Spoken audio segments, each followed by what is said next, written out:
आउज़ुबिल्लाहिस्समीउल-अलीम बिस्मिल्लाहिर्रहमानिर्रहीम। अब तक इस टॉपिक पर आपके सामने 22 लेक्चर्स पेश कर चुका हूँ। आप देखते आए हैं कि पुस्तिका के लेखक ने कैसे झूठ और मनगढ़ंत आरोप लगाते हुए अवतार मोहम्मद के कैरेक्टर को पेश करने की कोशिश की है। ये आरोप इतने बेतुके हैं, शायद कुछ वैसा ही होगा जैसा कृष्ण से युद्ध करने आए लोगों का था, जिनके लिए कृष्ण कहते हैं कि ये मरे हुए लोग हैं, यानी इनकी आत्मा मौत के उस लेवल तक गिर चुकी है कि अब उस तक हिदायत पहुंचना मुमकिन नहीं। आगे बढ़ते हैं और देखते हैं कि पुस्तिका का लेखक आगे क्या लिख रहा है। वो लिखता है, मोहम्मद की आलोचना 7वीं शताब्दी से ही शुरू हो गई थी। उदाहरण के लिए उनके गैर मुस्लिम अरब समकालीनों ने उनकी बड़ी आलोचना की थी जब उन्होंने एकेश्वरवाद के पक्ष में प्रचार किया था। इसी प्रकार अरब के यहूदी जनजातियों ने उनकी यही कहकर आलोचना की कि मोहम्मद ने बाइबल के आख्यानों और व्यक्तियों को अनावश्यक रूप से अपना लिया।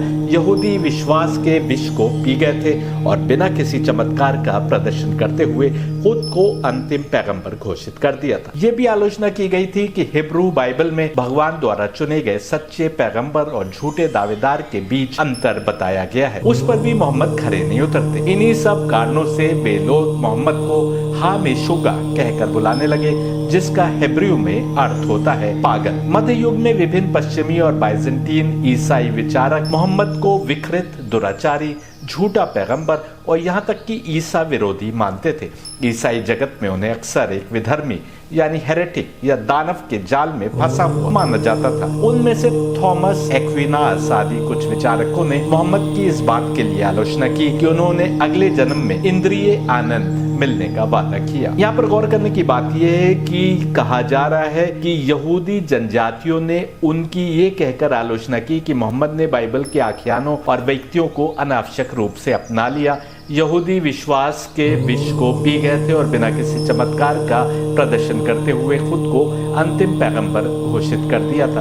यहूदी आलोचना क्यों कर रहे थे यदि मोहम्मद बाइबल में से आख्यानों को निकाल रहे थे? बाइबल से तो यहूदियों का कोई ताल्लुक नहीं है। आपको आगे बहुत जल्दी दिखाऊंगा कि कैसे यहूदी प्रोपेगेंडा बाद में पूरे इस्लामिक टीचिंग्स को जो मोहम्मद छोड़कर गए थे उसको डाइग्रेस और डाइवर्ट करने के लिए लगाया गया और किस लेवल पर जो वह यहूदियों का तौर तरीका रहा है कि कैसे वो एक फॉल्स नैरेटिव बिल्ड करते हैं और उसको प्रमोट करते हैं, वो करने की कोशिश की गई। लेकिन यहाँ पर बताना जरूरी है कि इस पुस्तिका का लेखक बेचारा अपनी कम अक्ली में ही मारा जाता है। यहाँ पर वो ये मानने पर मजबूर है कि मोहम्मद के खिलाफ बड़ी आलोचना का कारण उनके द्वारा एकेश्वरवाद के पक्ष में प्रचार, जुल्मत यानी तमस का एजेंडा साफ हो गया आपको कि नहीं। हर जमाने में एकेश्वरवाद, एक खुदा का प्रचार करने वालों को जुल्म और आक्रोश का सामना करना पड़ा है। कभी किसी को आग में फेंका गया, कभी उसको आरी से चीरा गया और कभी उन्हीं यहूदियों ने जिन्होंने अवतार मोहम्मद के खिलाफ साजिशों के पुलिंदे गढ़े थे, उन्होंने ईसा को सूली पर चढ़ा दिया। यदि गीता मेरे साथ पढ़ेंगे तो आप पाएंगे कि कृष्ण भी एकेश्वरवाद के सबसे बड़े प्रचारक। उनके खिलाफ भी वे धर्मगुरु लामबंद हो गए जो अपने को वेदों का सच्चा ज्ञानी समझते थे। नमरूद ने यदि इब्राहिम को दहकती आग में डालने का प्लान बनाया तो उसके पीछे यही कारण था। राम ने अधर्मी रावण का नाश किया और उसकी लंका को जलाकर राख कर दिया, जिसकी खुशी हिंदू आज भी दीपावली के नाम पर हर वर्ष मनाते हैं, तो उसके पीछे भी यही कारण था। कारण जानने के लिए रामायण पढ़ने की जरूरत नहीं है जो एक आम व्यक्ति द्वारा लिखा गया काव्य है। कारण समझना है तो उस उपनिषद को पढ़ने की कोशिश कीजिए जिसमें राम अपने भक्त हनुमान के सवालों के उत्तर दे रहे हैं। समय का चक्र देखिए कि आज राम और हनुमान दोनों ही भगवान हैं। दाऊद और सुलेमान ने एक खुदा के मार्ग के प्रचार और प्रसार के लिए कितनी ही हुकूमतों से युद्ध लड़े, ये आज भी बाइबल में मौजूद है। मूसा से फिरौन की तमाम दुश्मनी का एकमात्र कारण था मूसा द्वारा एकेश्वरवाद का प्रचार। याद रहे कि यहूदी अपने को इब्राहिम और मूसा के रास्ते पर चलने वाला और ईसाई अपने को इब्राहिम, मूसा और ईसा के रास्ते पर चलने वाला बताते हैं, जिनका कुरान जगह जगह उल्लेख करता है और उनकी तमाम टीचिंग्स को एंडोर्स करता है, सिवाय उसके कि जो इन लोगों ने, उनके मानने वालों ने गढ़ कर उनके नाम पर पेश कर। भारतीय लोक गाथाओं के अनुसार प्रहलाद के अपने पिता ने उसको जान से मार देने की हर मुमकिन कोशिश की। कभी उसे पहाड़ की ऊंचाई से नीचे बहती नदी में फेंका, कभी आग में जलाने की कोशिश की, पर हर बार वो बच जाता था। अपने पिता की नजर में यदि प्रहलाद का कोई गुनाह था तो वो ये कि वो विष्णु का बड़ा भक्त था। सनातन पुस्तकों के अनुसार विष्णु कोई और नहीं बल्कि एक निराकार एब्सोल्यूट ताकत का साकार रूप है, जिसे परमात्मा भी कहते हैं। यानी कि ईश्वरवाद की खातिर प्रहलाद को भी बार बार मारने की कोशिश की जा रही थी, स्वयं उसके पिता द्वारा। कृष्ण ने भी देवताओं की पूजा से आगे बढ़कर विष्णु और एक एब्सोल्यूट खुदा तक अपने कर्मों को सुपुर्द करने की बात की। उनके खिलाफ भी तमाम ताकतें एकत्रित होकर युद्ध को आ गई। यदि अवतार मोहम्मद के खिलाफ अरब के बहुतेरे कबीले अपनी तमाम नफरतों और दुश्मनी के साथ लामबंद हो गए और उनकी हर प्रकार से सहायता करने के लिए यहूदी और ईसाई कबीले भी खड़े हो गए, तो ये कोई नई बात नहीं थी। प्रश्न उठता है कि यहूदी और ईसाई क्यों? यही तो विधि का विधान रहा है। अगला अवतार तब आता है जब लोगों ने पिछले अवतार के पथ को त्याग। यदि यहूदी मूसा के पथ पर चल रहे होते तो बाद के अवतारों को आना ही नहीं पड़ता, न ही ईसा को आना पड़ता। इसी प्रकार यदि अपने को सनातन धर्मी कहने वाले सनातन वेद के मार्ग पर चल रहे होते तो कृष्ण ही क्यों आते? और यदि कृष्ण की शिक्षा से लोग भटके ना होते तो बुद्ध क्यों आए होते? जिस प्रकार अपने को सनातन धर्म का मुहाफिज समझने वाले ब्राह्मण कृष्ण से युद्ध करने को फौजें एकत्रित करते नजर आते हैं, ठीक वैसे ही हम पाते हैं कि अनेक यहूदी और ईसाई अवतार मोहम्मद और उनके दीन के खिलाफ झूठी बातों का प्रसार करते और अरब कबीलों को उकसाते नजर आते हैं। ये तो गीता से साबित है कि अवतार तभी आता है जब अधर्म बढ़ जाए और लोग धर्म के उसूलों से भ्रमित हो जाए। यदि दुनिया को अंधकार ने न घेर लिया होता, तमस यानी जुल्मत ने पैर न पसार लिए होते और कलयुग भी अंत की ओर न चल दिया होता, तो मोहम्मद और अन्य अहले बैत को आकर एक बार फिर एक खुदा की इबादत और भक्ति के मार्ग को प्रशस्त ना करना पड़ा। जो हकीकत समझने की है वो ये कि इन्हीं यहूदियों, ईसाइयों और गैर मुस्लिम समकालीनों में अनेक ऐसे थे जो एक के बाद एक अवतार मोहम्मद की शिक्षा को अपनाते जा रहे थे। कितने यहूदी और ईसाई अपनी अपनी किताबों में दी गई अंतिम मसीहा की भविष्यवाणियों और निशानियों को पहचानते हुए अवतार मोहम्मद द्वारा बताए जा रहे पथ पर आ रहे थे। जिन अनगिनत लोगों ने अवतार मोहम्मद की शिक्षा अपना ली, वे क्यों आलोचना करने लगे? आलोचना तो वही करेंगे ना जिनके किसी करीबी ने अपना धर्म छोड़कर इस शिक्षा को अपना लिया, या वे धर्म गुरु करेंगे जिनकी जय जयकार करने वाले निरंतर घटते जा रहे थे और उन्हें डर था कि कहीं धर्म के नाम पर जो धंधे उन्होंने चला रखे थे वही समाप्त न हो जाए। यदि यहूदियों और ईसाइयों ने भी गैर मुस्लिम अरब समकालीनों की तर्ज पर विरोध का झंडा उठा लिया, जैसा कि लेखक ने कहा, तो उसके कारण समझे जा सकते हैं। सुलह हुदैबिया के मौके पर संधि लिखे जाने वाला वाकया फिर से याद दिला देते। मक्का के कुरैश ने यही तो कहा था कि यदि हम आपको अल्लाह का रसूल मान रहे होते तो हम में मतभेद ही क्यों होता। जिनकी आत्मा एकेश्वरवाद की रूहानी शिक्षा ग्रहण करने के लिए थोड़ी सी भी तैयार थी, उन्होंने विपरीत हालात होने के बावजूद न केवल उस शिक्षा को ग्रहण किया बल्कि तमाम जुल्म सहते रहने के बाद भी उस पर अडिग रहे। एकेश्वरवाद की जितनी शिद्दत से अवतार मोहम्मद और अन्य अहले बैत ने शिक्षा दी वो उससे पहले कभी भी नहीं दी गई। यदि आप ये समझ लेंगे तो आपको ये समझते देर नहीं लगेगी कि आखिर क्यों जुल्मत यानी तमस ने अपनी तमाम ताकत नहीं लगा दी होगी उनकी शिक्षा को कमजोर करने के लिए। वो तो इतनी तेज काम करती है कि मूसा 30 रोज के लिए पहाड़ पर गए थे, वहां केवल 10 दिन अधिक रुक गए तो इतने समय में जुल्मत यानी तमस को अवसर मिल गया कि वो एकेश्वरवाद को मानने वाले यहूदियों को एक बछड़े की पूजा पर लगा दे। बुद्ध तमाम उम्र नाच और गाने को बुरा कहते रहे, लेकिन उनके मरने पर 14 दिनों तक उनके चाहने वाले केवल नाच और गाने में मग्न रहे। जुल्मत यानी तमस ने न केवल अवतार मोहम्मद के समय में उनकी शिक्षा की पहुंच को आहिस्ता करने की तमाम कोशिश कर डाली, बल्कि अवतार मोहम्मद की आंख बंद होने के बाद उसने कोई कोशिश नहीं छोड़ी कि शिक्षा के तेज बहाव पर जितना रोक लगा सके उतना करे। इसके लिए इस्लाम के बाहर और अंदर दोनों के बीच मोहरे तलाश करना आवश्यक था, जैसा कि हम पाते हैं कि जुल्मत ने किया। कितने यहूदी एजेंट मुसलमानों के भेष में दाखिल किए गए इस्लाम के फोल्ड में, ये तारीख पढ़ने वाले लोग जानते हैं। अहले बैत के खिलाफ तमाम ताकतों का खुलकर आ जाना और अवतार मोहम्मद के चरित्र को दागदार करने की कोशिशें इसी कड़ी का हिस्सा है। कौन व्यक्ति जुल्मत यानी तमस का कारिंदा बनकर काम कर रहा था और कौन प्रोपेगेंडा के बहकावे में आकर अवतार मोहम्मद और अहले बैत की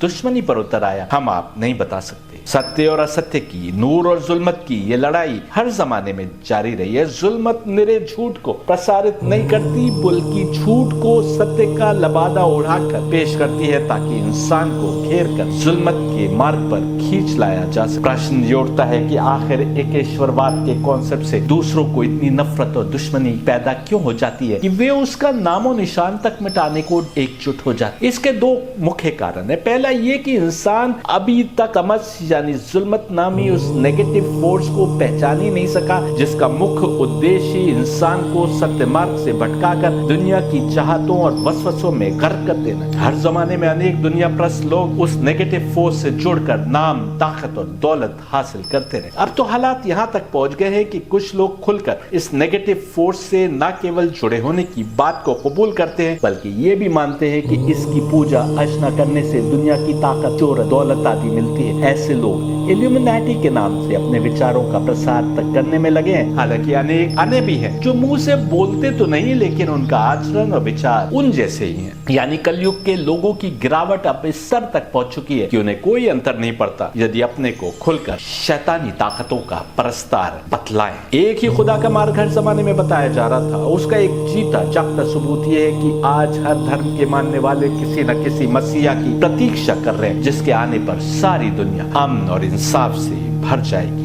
हिंदू कल की अवतार की प्रतीक्षा कर रहे हैं और मानते हैं कि उनके आने पर हर ओर धर्म के उसूल फैल जाएं। यहूदी मसीह आज की प्रतीक्षा इस बेसब्री से कर रहे हैं कि उनके रब्बियों ने तमाम यहूदियों को दुनिया भर में अपने व्यापार आदि छोड़कर इस्राएल पलटने का आह्वान किया है। यहूदियों का मानना है कि इस मसीह आज के आने पर हर ओर यहूदियत फैल जाए। ईसाई ग्रंथों में मिलता है कि एक नहीं बल्कि दो मसीह आएंगे, जिनमें एक ईसा होंगे। इनके आने पर हर ओर ईसाई धर्म फैल जाएगा। मुसलमान भी मेहदी और ईसा दोनों के आने की प्रतीक्षा में है और ये मानते हैं कि उनके आने पर हर ओर इस्लाम की शिक्षा फैल जाएगी। उनका ये भी मानना है कि मेहदी स्वयं मुस्लिम उलमा से युद्ध करेंगे और उन्हें कत्ल करेंगे, जिससे साफ हो जाता है कि मुसलमान भी धर्म की अपनी असल शिक्षा से उतने ही पथभ्रष्ट हो चुके होंगे जितना अन्य, और ठीक वैसे जैसे अपने को सनातनी कहने वाले समय के अवतार कृष्ण से लड़ने आ गए, वैसे ही अपने को मुसलमान कहने वाले राह से भटके हुए लोग आखिरी समय के अवतार मेहदी से, कल के अवतार से लड़ने आ जाएंगे। केवल इतना ही नहीं, मध्यकालीन युग में उत्तर और दक्षिण अमेरिका में रहने वाले रेड इंडियंस भी, जिनकी एक बड़ी सल्तनत एस्टेक एम्पायर के नाम से थी, क्वटसालकोट्ल नामी किसी मसीहा के आने की प्रतीक्षा में। ये कैसे मुमकिन है कि ये तमाम मान्यताएं सच्ची साबित हो जाए? हर कोई जो आज किसी धर्म या सोच को मान रहा है, वो इसलिए तो मान रहा है कि वो उसको सही और दूसरे धर्मों की सोच को गलत समझता है। तो क्या वे सब लोग गलत हैं जो ये मानते हैं कि अंतिम जमाने के मसीहा के आने पर उनका धर्म हर ओर फैल जाएगा? हमारा मानना है कि ये सब लोग सही हैं, पर उनकी अपने धर्म की समझ गलत है, जिस पर वो पूरी तरह नहीं चल रहे हैं। जैसे कृष्ण के समय में बहुत सारे अपने को सनातनी कहने वाले मेजॉरिटी में जो थे, वो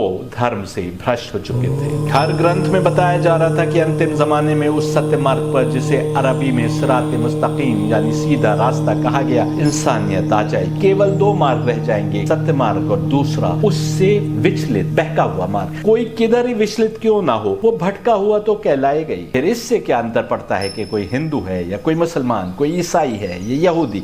इससे भी क्या अंतर पड़ता है कि कोई हिंदू धर्म त्याग कर मुसलमान होने की घोषणा कर रहा है या मुसलमान धर्म त्याग कर हिंदू होने की घोषणा कर रहा है? ज्यादा आवश्यक ये है कि हर कोई जिस अवतार को मान रहा है उसके द्वारा दी गई एकेश्वरवाद की शिक्षा को मान रहा है कि नहीं, और परमात्मा की ओर से जो ग्रंथ उसकी ओर आए उनको सही सही समझकर अपनी आत्मा को पाकीज़गी की राह पर आगे बढ़ाने की कोशिश में लगा है कि नहीं। जब सत्य धर्म का मसीहा, चाहे उसे मुशियाज कहें, कल्कि कहें या मेहदी, वो आएगा तो ग्रंथों में है कि जुल्मत भी दज्जाल या एंटी क्राइस्ट बनकर मानव रूप में आ जाएगी। ये इस बात का सबूत है कि जिस प्रकार नूरानी ताकतें मानव शरीर को ऑफिस बनाकर हिदायत का काम करती हैं, जुल्मत भी मानव शरीर को अपने वश में करके गुमराही की राहें दिखाने में लगी है। प्रश्न ये उठता है कि क्या जुल्मत खुदा की मंशा के विरुद्ध अपने आप ही एक ताकत के रूप में खड़ी हो गई, या वो खुदा के प्लान का हिस्सा है? जितना हम विभिन्न धार्मिक ग्रंथों और पुस्तकें पढ़ते हैं, ये बात साफ हो जाती है कि नूर और जुल्मत दोनों एक प्लान के तहत बनाए गए, दोनों की शक्तियां भी हर हाल में एक ही होंगी, क्योंकि सबसे अधिक इंसाफ करने वाले रब से ये उम्मीद नहीं की जा सकती कि एक शक्ति को थोड़ा कमजोर और दूसरे को थोड़ा अधिक ताकत के साथ पैदा करता, जब उसको दो शक्तियों, विपरीत शक्तियों के बीच में एक तेज दिमाग वाले इंसान को पैदा करना था। दोनों ही शक्तियों के क्रिएट किए जाने के बाद इंसान का क्रिएशन हुआ, जिसको सारे क्रिएशन से बेहतर मस्तिष्क देकर खुदा ने दोनों शक्तियों के बीच पैदा कर दिया, ताकि देख सके कि कितने इंसान इस मस्तिष्क का प्रयोग करते हुए अपने रब तक पहुंचते हैं। यही खुदा का डिवाइन क्रिएशन प्लान है इंसान को लेकर, जो हमें पहचानना है। यही कारण है कि जुल्मत अपनी तमाम ताकतें लगा देती है जब वो पाती है कि कोई इंसान एक ईश्वरवाद के उस मार्ग को पहचानने या उस पर चलने की कोशिश कर रहा है। उसको गुमराह करना ही जुल्मत का काम है। इंसान के लिए अनिवार्य है कि वो जुल्मत द्वारा फैलाई गई तमाम गुमराही और बिछाई गई भूल भुलैया की बिसात को अक्ल की बुनियाद पर पार करते हुए, राह में आने वाले कांटों को निकालते हुए बस सत्य मार्ग की पहचान कर उस पर चलते हुए आगे बढ़ता जाए। इस लेक्चर सीरीज के प्रारंभ में हम आपको मैत्रेय उपनिषद 7-8 दिखा चुके हैं, जो साफ शब्दों में कहता है कि सबसे बड़ी गुमराही ये है कि जो हस्तियां स्वर्ग के लायक हैं, यानी जो डिवाइन क्रिएशन प्लान का हिस्सा है, उनके साथ वे हस्तियां जोड़ दी जाएं जो स्वर्ग में जाने के भी लायक नहीं। क्या यही मुसलमानों का शिर्क का कॉन्सेप्ट नहीं है? कोई भी चीज जो अल्लाह की जात के बराबर खड़ी किए जाने लायक नहीं है, वो शिर्क कहलाती है और एक बड़ा गुनाह है कि ईश्वरवाद की बात सनातन किताबें भी कर रही हैं, जैसा मैंने अपनी पुस्तक और लेक्चर्स में जगह जगह साबित है। मैंने ये भी दिखाया कि मैत्रेय उपनिषद ये तक कह रहा है कि जुल्मत यानी डेमोनिक ताकतों को एकदम विपरीत मार्ग बताया गया है, जिसके कारण वे अशुभ को शुभ समझते हैं और शुभ को अशुभ। ये ताकतें असत्य को ऐसे देखती हैं जैसे वही सत्य हो, और इनका मुख्य उद्देश्य इंसान को निजात यानी मोक्ष की राह की पहचान से वापस दुनिया में खींच लाना है। वे वेद की शिक्षा से और बाद में परमात्मा की ओर से आने वाले ग्रंथों की शिक्षा से इंसान को दूर करने में केवल इसलिए लगे हैं कि उनको यही रास्ता बताया गया। जो लोग इनके मार्ग को अपना लेते हैं वो अंधेरे में ही चक्कर काटते रहते हैं, हालांकि वे अपने को अक्लमंद और ज्ञानी समझ रहे होते हैं, पर वे उन अंधों के समान हैं जिनको कोई अंधा ही मार्ग दिखा रहा। साफ है कि नूर और जुल्मत के बीच इंसान को सबसे अधिक अक्ल देकर रखना ही विधि का विधान है, ताकि देखा जा सके कि कौन सच्चे रास्ते की पहचान करते हुए अपनी आत्मा को उस मार्ग पर लगाता है और कौन दुनिया में गर्क हो जाता है। अवतार मोहम्मद भी जानते थे कि जुल्मत उनकी शिक्षा को पथभ्रष्ट करने की भरपूर कोशिश करेगी। इसके लिए वो तरह तरह से कहानियां और हदीसें प्रचारित करने का प्रयास करेगी। जुल्मत ने ऐसा किया भी। आज भी यदि कुछ लोग अवतार मोहम्मद की छवि को खराब करके पेश करने की कोशिश करते नजर आते हैं, तो वे सबूत के तौर पर ऐसी ही हदीसों और रिवायतों को पेश करते हैं जो विभिन्न किताबों में दर्ज है। यही कारण है कि अवतार मोहम्मद ने कहा कि यदि मेरी कोई हदीस भी तुम्हें कुरान से टकराती नजर आए तो उससे दीवार पर दे मारो, भले ही वो कथन स्वयं मोहम्मद या उनके किसी करीबी समझे जाने वाले व्यक्ति से जोड़कर क्यों न बताया गया हो। सोचने की बात यह है कि बनी उमैया के दौर में तमाम इस्लामी सल्तनत में हर जुमे के खुतबे में अली के खिलाफ झूठ प्रसारित किया जा रहा था। तो क्या ये समझा जाए कि बनी उमैया अली के दुश्मन और मोहम्मद को दोस्त रखते थे? जिस अली को अवतार मोहम्मद ने पहचानवाने में कोई कमी न छोड़ी, जिसको स्वर्ग के मर्दों का सरदार बतलाया, जिसकी मोहब्बत का दिल में होना ईमान की निशानी बताया, उस अली से दुश्मनी का मतलब अवतार मोहम्मद द्वारा पेश किए गए असल इस्लाम से दुश्मनी। अवतार मोहम्मद से खुलकर अपनी दुश्मनी जाहिर नहीं कर सकते थे, क्योंकि उनके नाम पर ही इन्होंने अपनी हुकूमत कायम की थी। इसलिए उन्होंने जो कोशिश की वो ये कि झूठी रिवायतों के माध्यम से अवतार मोहम्मद के चरित्र को गुमराह करके पेश किया जाए। ये लोग मोहरे बने जुल्मत यानी तमस के एजेंडे को लागू करने का। यदि ऐसा नहीं था तो बताइए कि इनके जमाने में अवतार मोहम्मद की जिंदगी पर कुछ भी लिखने पर रोक क्यों लगा दी गई थी? क्यों इन्होंने सुन्नियों के एक प्रख्यात इमाम को मौत की सजा सुनाई जब उन्होंने अली के बारे में बयान की गई फजीलतों पर किताब लिखी? अवतार मोहम्मद के दुनिया से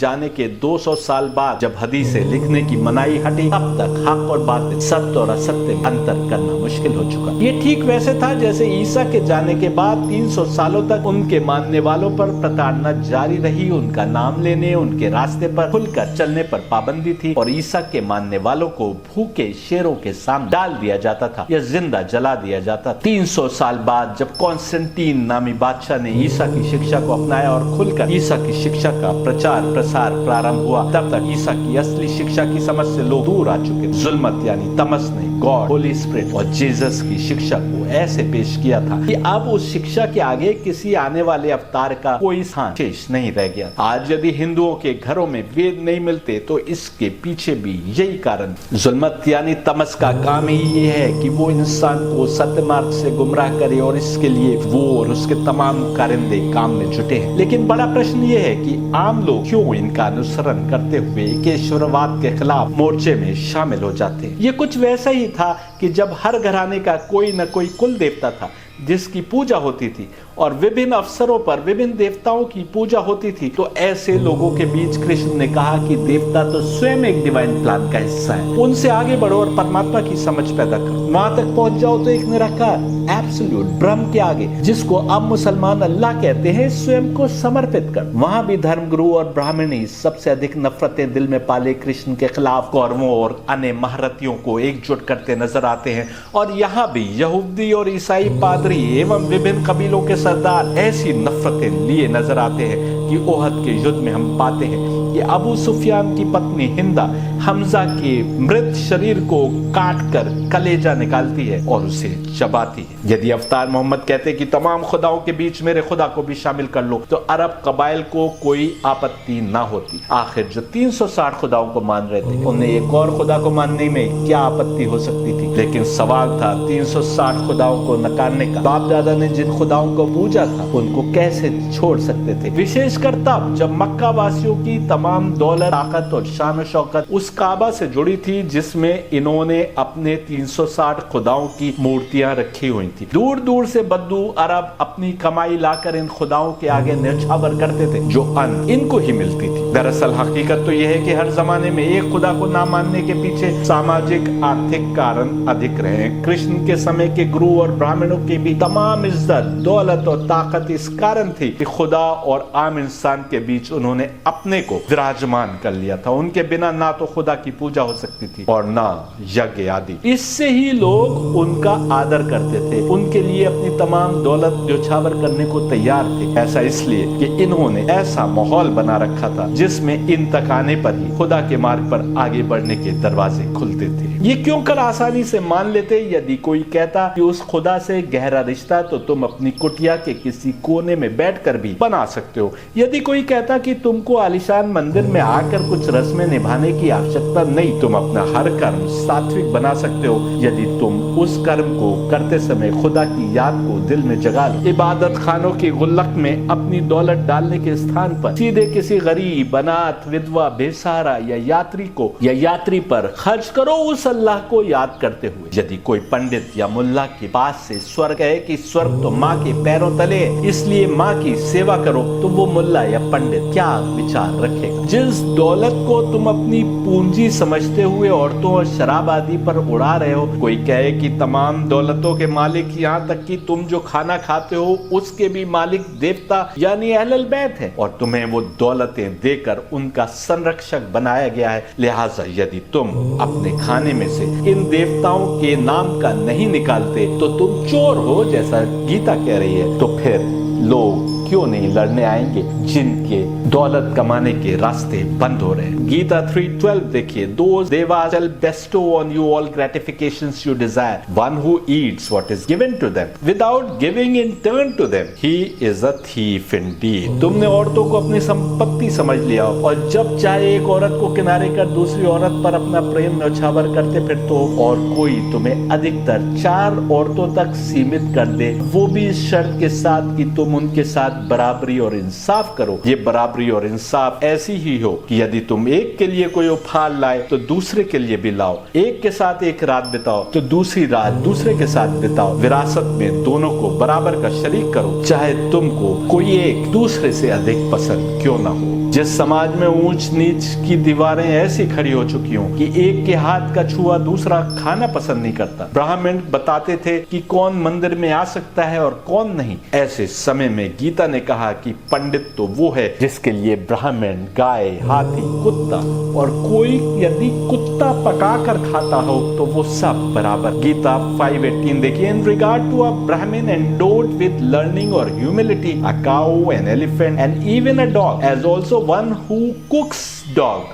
The well-informed ones that this pandit see the same differences reality. आखिर क्यों ना ब्राह्मण कृष्ण के खिलाफ उतर आते। तो दूसरी ओर कुरान ने कहा कि तुम में ऊंच नीच का कोई अंतर नहीं सिवाय इसके कि जो अच्छे कर्मों में दूसरों से बेहतर। तुम्हारा रंग, तुम्हारी नस्ल, कबीला जिसमें तुम पैदा हुए हो, मालदार हो या गरीब, कोई भी चीज तुम्हें दूसरे से बड़ा या बेहतर नहीं बनाती सिवाय इसके कि तुम अच्छे कर्म करने में दूसरों से आगे हो। Quran 49:13 O people, we created you from the same male and female and rendered you distinct peoples and tribes that you may recognize one another. The best among you in the sight of God is the most righteous. God is omniscient, cognizant. कहा गया कि ईमान का रास्ता यदि हकीकत में कोई छोड़ता है तो वो है जो अनाथ के साथ बुरा सलूक करे या गरीब को खाना खिलाने के खिलाफ हो, जो एक खुदा की पूरी सच्चाई से इबादत ना करे बल्कि इबादत में दिखावा करे और जो दान दक्षिणा का विरोध करे। कुरान 107:1-7 Do you know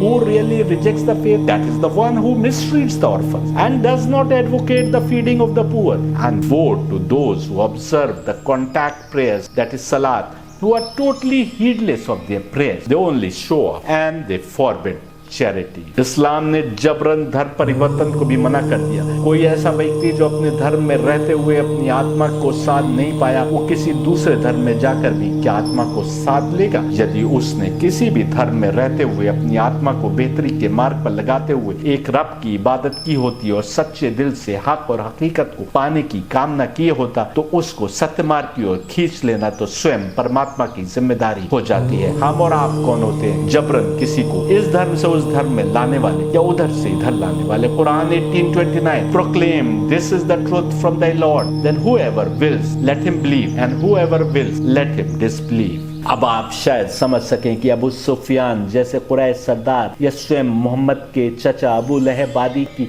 इतनी शिद्दत से मुखालिफत कर रहे थे। अबू सुफियान मक्का आ रहे काफिरों की देखभाल का काम करता था। इस देखभाल के काम में उनको ठहरने के स्थान के साथ शराब से लेकर औरतें तक मुहैया कराई जाती थी। जुए के अड्डे भी चलते थे और यदि बाहर से आया कोई मुसाफिर कुछ अधिक रकम जीत लेता था तो वापसी के सफर पर डाकुओं के भेष में हमला करके उससे वो दौलत वापस छीन ली जाती थी। एक खुदा के मानने वाले गैर औरतों को छूना तो दूर उनकी ओर निगाह भी उठाकर नहीं देखते। शराब से इनका दूर दूर तक कोई वास्ता नहीं। इस्लाम उनसे जायज आमदनी के लिए कोशिश करने को कहता था और जायज रास्तों पर खर्च करने की नसीहत देता था। जुए और इस प्रकार के मनोरंजन से भी मुसलमान को दूर रखा गया था। अबू सुफियान जैसे बहुत अच्छी तरह जान रहे थे कि जो गुलाम आंख बंद करके उनके हर हुक्म पर अमल करते थे वे अब इंसाफ और जुल्म की बात करते दिखाई दे रहे थे। जो कनीजें सिर्फ थोड़ी सी रकम की खातिर किसी को भी खुश करने को तैयार थी वो पाकदामनी की बात करने लगी थी। इस्लाम ने बेगुनाह का कत्ल करने या उस पर हमला करने की अब कोई गुंजाइश नहीं रखी थी। जब इनके सिपाही ही बेगुनाह पर जुल्म करने या डाकुओं के भेष में हमला करने को गलत समझने लगेंगे तो फिर इनके हुक्म पर कौन चलेगा? वर्षों से आंख बंद करके हुक्म की तामील करने वाले गुलाम अब सत्य और असत्य, जायज और नाजायज, हक और बातिल की बात करने लगे थे। इस सब के कारण कुरैश सरदार मोहम्मद और इस्लाम दुश्मनी पर उतर आए। ये तो समझ में आता है आज के दौर के लोग क्यों दुश्मनी रखे हैं। ये गौर करने का विषय है और समय आने पर शायद आपकी समझ में आ जाए।